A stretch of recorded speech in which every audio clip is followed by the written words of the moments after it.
दोस्तों, social media पर आए दिन कोई ना कोई वीडियो वायरल हुई होती है। इन वीडियोस के पीछे तरह तरह के प्लेटफॉर्म पाए जाते हैं जिन प्लेटफॉर्म के थ्रू ये वीडियोस वायरल होती हैं। तो दोस्तों, आज हम आपकी खिदमत में इसी तरह का एक प्लेटफॉर्म लेकर हाजिर हुए हैं। जी हाँ दोस्तों, आप सही समझे। आज हम बात करेंगे स्नैक वीडियो के बारे में और थोड़ा सा इंट्रोडक्शन देंगे आपको टिकटॉक के बारे में। तो दोस्तों, आप सबका वेलकम है इंफॉर्मेशन फैक्ट्री में। तो दोस्तों, पहले हम बात करेंगे टिकटॉक के बारे में। जी हाँ दोस्तों, टिकटॉक के बारे में हम सब जानते हैं कि टिकटॉक भी एक ऐसा प्लेटफॉर्म है जिस पर लोग म्यूजिक्स के बैकग्राउंड पर लिपसिंग करते हैं और अपनी वीडियोस को वर्ल्ड वाइड वायरल करते हैं। दोस्तों, इसके यूजर्स पूरी दुनिया में मौजूद हैं और अभी तक टिकटॉक को यूज कर रहे हैं।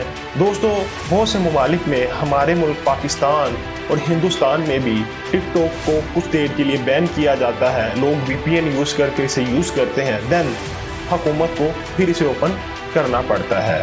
तो दोस्तों, पहले टिकटॉक का नाम जो था वो म्यूजिकली था। म्यूजिकली नाम दोस्तों बेसिकली ये एक चाइनीज ऐप थी और इसे पाकिस्तान हिंदुस्तान में म्यूजिकली के नाम से ही इंट्रोड्यूस करवाया गया। लेकिन इसके सीईओ ने जब बाइट डांस नामी कंपनी के थ्रू इस ऐप को बाय किया, तब इसका नाम म्यूजिकली था। लेकिन इसके सीईओ ने मार्केट का ट्रेंड देखते हुए म्यूजिकली से इसे टिकटॉक पर शिफ्ट कर दिया। दोस्तों, टिकटॉक इस ऐप का नाम सिर्फ हिंदुस्तान और पाकिस्तान में ही लिया जाता है। अभी तक दूसरी कंट्रीज में इस ऐप को म्यूजिकली के नाम से ही कंसीडर किया जा रहा है। दोस्तों, आज की हमारी वीडियो है स्नैक वीडियो के ऊपर। लेकिन अब हम स्नैक वीडियो की तरफ जा रहे हैं कि टिकटॉक 2016 से 20 तक इतना अरूज देखने के बाद अब बंद क्यों हो रही है। दोस्तों, इसके पीछे वजूहात सिर्फ और सिर्फ स्नैक वीडियो है। दोस्तों, टिकटॉक की जो नेटवर्थ है वो 250 बिलियन US डॉलर्स है अभी तक। लेकिन अगर स्नैक वीडियो को देखा जाए तो स्नैक वीडियो के बारे में आपको बताऊं, स्नैक वीडियो भी टिकटॉक की तरह की ही एक ऐप है। इसकी ओनर भी एक चाइनीज कंपनी है और इसका हेड ऑफिस सिंगापुर में वाक़या है। दोस्तों, इसके ओनर का नाम सू हुआ चैंग है।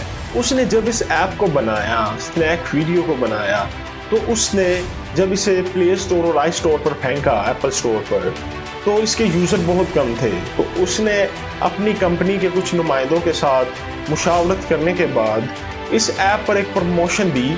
वो प्रमोशन ये थी कि जो इस ऐप को डाउनलोड करेगा, इसको जितना यूज़ करेगा, इनकी वीडियोस को वॉच करेगा, इनकी वीडियोस को शेयर करेगा, तो स्नैक वीडियो कंपनी की जानिब से उस यूज़र को कुछ पैसे प्रोवाइड किए जाएंगे। तो दोस्तों, इस प्रोमो ने बहुत काम किया और लोगों ने इसे जंगल में आग की तरह फैला दिया। दोस्तों, अब स्नैक वीडियो के यूज़र वर्ल्ड वाइड में टिकटॉक से भी ज़्यादा अवेलेबल हैं। इसके पीछे वजूहात सिर्फ और सिर्फ ये प्रोमो कोड थे, इसकी प्रमोशंस थी कि इसके ओनर सू हुआ चैंग ने इसके ऊपर प्रमोशन अप्लाई कर दी।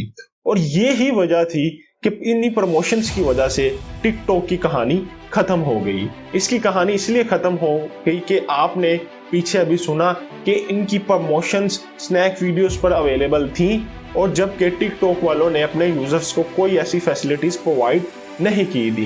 तो that's why this is the reason कि लोग टिकटॉक से स्नैक वीडियो पर मुंतकिल हो गए।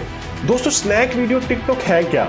दोस्तों, ये पहले भी मैंने आपको बताया है कि snack video TikTok same apps हैं। इसके पीछे लोग इनको यूज़ करने के पीछे जो वजूहात हैं वो ये हैं, इन ऐप्स में प्रोवाइड किए गए म्यूजिक्स पे लिपसिंग करते हैं और इनमें से कुछ यूज़र्स की वीडियोस वायरल हो जाती हैं और वो यूज़र्स सस्ती शोहरत के हामिल हो जाते हैं और ये ऐप्स इन यूज़र्स को सस्ती शोहरत प्रोवाइड करने में बहुत अहम किरदार अदा करती हैं। और इसके साथ साथ जब एक यूज़र को सस्ती शोहरत और पैसे मिल रहे हों तो लोग किस तरफ जाएंगे? इसका जवाब आप कमेंट सेक्शन में लाजमी दीजिएगा। दोस्तों, ये थी स्नैक वीडियो टिकटॉक की एक शॉर्ट सी कहानी। तो दोस्तों, अब मैं आपको बताऊं कि स्नैक वीडियो की अभी तक जो नेटवर्थ है, एक साल में इसने कमाया, इसने 9.1 बिलियन US डॉलर्स अभी तक ये कमा चुका है। और जहां तक मेरा ख्याल है कि 9.1 बिलियन डॉलर से ज़्यादा ये लोगों को दे चुका है। तो दोस्तों, ये थी आज की वीडियो। आज की वीडियो का टॉपिक अगर आपको अच्छा लगा हो तो कमेंट सेक्शन में जाकर हमारी हौसला अफजाई लाजमी कीजिएगा। आपकी हौसला अफजाई से हम और अच्छे अच्छे टॉपिक आपकी खिदमत में लेकर हाजिर होंगे इंशाल्लाह।